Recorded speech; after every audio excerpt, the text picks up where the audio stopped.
Hello guys, ये इस series का सिक्स्थ वीडियो है। 100 डेज़ वीडियो चैलेंज का। मैं अब थोड़ा थोड़ा कैमरे के सामने कंफर्टेबल फील कर रहा हूँ। अभी और भी लंबा रास्ता मुझे जाना है। कई चीज़ें जैसे मैंने सुधारने की कोशिश की और वो धीरे धीरे हो रहा है। सो आई कैन प्रॉमिस कि आने वाले वक्त में मैं आपको और क्वालिटी वीडियोज़ दूँगा जो कि आपके लिए हेल्पफुल भी हों और देखने में भी अच्छे हों।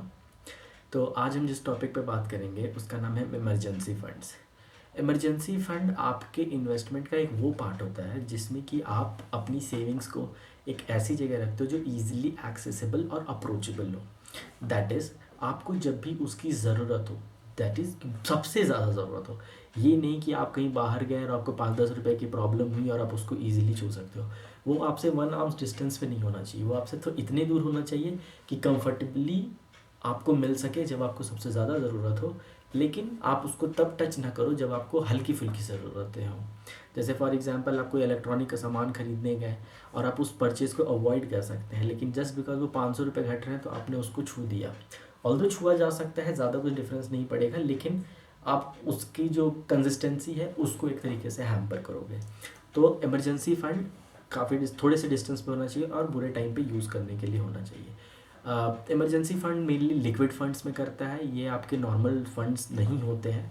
गवर्नमेंट ऑफ इंडिया के बॉन्ड्स होते हैं या फिर डेट इंस्ट्रूमेंट्स होते हैं, उस टाइप के इंस्ट्रूमेंट्स पे ये इन्वेस्ट करता है। अप टू 7 डेज़ आप अगर लिक्विड फंड पे इन्वेस्ट करते हो तो आपको 7 डे तक के विड्रॉल पे आपको कुछ चार्जेस पे करने होते हैं, लेकिन आफ्टर 7 डेज़ वो रेगुलराइज हो जाता है और उसको विड्रॉ करने पे आपको किसी तरीके का चार्ज नहीं लगता है। मैं जैसे कि जिस लिक्विड फंड के साथ काम करता हूँ उसमें अगर आपको जैसे 50,000 तक पैसे चाहिए तो आप जैसे ही पंच इन करोगे 2 मिनट के अंदर आपके पैसे आ जाएंगे। ये हुआ लिक्विड फंड का। मैं लिक्विड फंड के आपके साथ एक इनोवेटिव यूजेज डिस्कस करना चाहता हूँ। जैसे कि जब मैं आपको मार्च की बात बता रहा हूँ, मार्च 2020 की, मेरे सारे के सारे funds heavy big mutual funds में लगे हुए थे। मेरे इजीली एक्सेसिबल कोई भी लिक्विड कैश नहीं थी जो मुझे ज़रूरत पड़ने पे यूज़ पड़ पाए। मार्केट फरवरी मिड से काफ़ी ज़्यादा गिर रहा था एंड मार्च 25 के आसपास जब लॉकडाउन का पहला हफ्ता था उस वक्त मार्केट ने अपना ऑलमोस्ट लो बॉटम छुआ था। मैं उस वक्त कंफर्टेबल था कि मार्केट अब अपने लोज को छू चुका है एंड पॉसिबली यहाँ से सिर्फ ऊपर ही जाएगा। पहले दूसरे दिन के राइस के बाद ये क्लियर हो गया था कि अब मार्केट ऊपर जाएगा, लेकिन मेरे पास कोई कैश नहीं बचा था।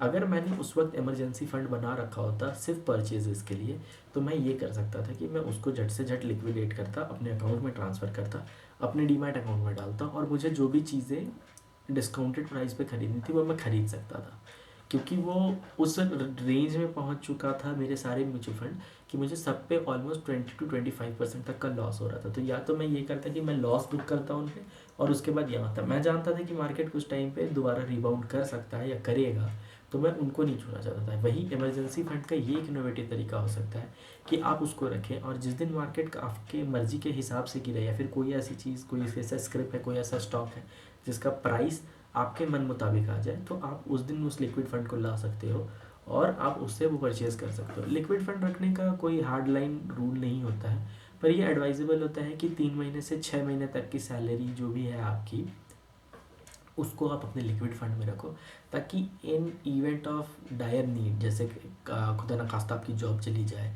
या आप किसी एक्सीडेंट में फंस जाओ और उस वजह से आपका इनकम सोर्स रुक जाए, तो आप उस इनकम पे डिपेंडेबल हो सको। आप जितना ज़्यादा बड़ा अपना लिक्विड फंड रखोगे उतना बेहतर होगा, लेकिन आपको ये याद रखना है कि लिक्विड फंड पे जो इंटरेस्ट मिलता है या फिर जो रिटर्न्स मिलता है वो मार्केट रेट के बाकी डेट इंस्ट्रूमेंट्स या बाकी इंस्ट्रूमेंट से थोड़ा कम होता है।